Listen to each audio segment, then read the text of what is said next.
بسم الله الرحمن الرحيم عن عبد الله بن عمر رضي الله تعالى عنهما قال قال رسول الله صلى الله عليه وآله وسلم أعطوا الأجير أجره قبل أن يجف عرقه رواه ابن ماجہ۔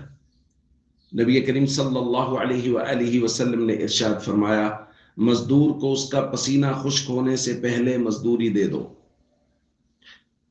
دوستو، مزدور کو اس کا حق دینا، محنت کرنے والے شخص کو اس کی پوری اجرت دینا، شریعت مطہرہ نے اس کی بے حد تاکید بیان کی ہے۔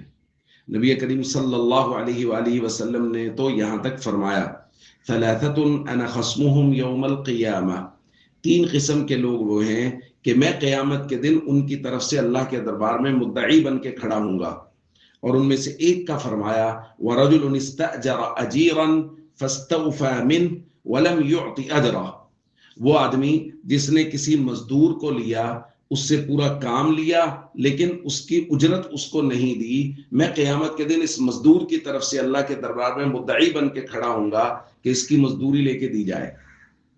آپ غور کیجئے، نبی کریم صلی اللہ علیہ وآلہ وسلم مزدور کا کتنا بڑا حق بیان کر رہے ہیں۔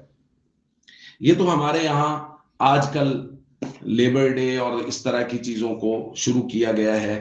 ہمارے آقا محمد کریم صلی اللہ علیہ وآلہ وسلم نے 1400 سال پہلے مزدوروں کے حقوق کو اس قدر وضاحت سے اور خوبصورتی سے بیان کیا ہے۔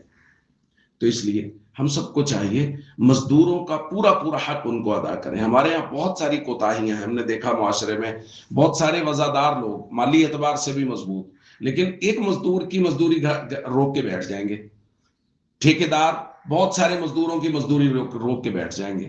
تو یاد رکھیے گا، مزدور کی مزدوری روک کے ایک وہ محنت کش آدمی جو اپنی محنت کی کمائی ہم سے مانگ رہا ہے، اگر ہم نے اس کی محنت کی کمائی اپنے پاس روک رکھی ہے، اس کو مزدوری نہیں دی، تو یہ پیسے جو ہمارے مال میں شامل ہوئے یہ کبھی برکت نہیں لائیں گے۔ یاد رکھیے گا، یہ کسی کا حق ہے، اس کے خون پسینہ کی کمائی ہے، محنت کی کمائی ہے، اس کو دیں گے تو مال میں برکت ہوگی، وگرنہ مال میں برکت نہیں ہوگی۔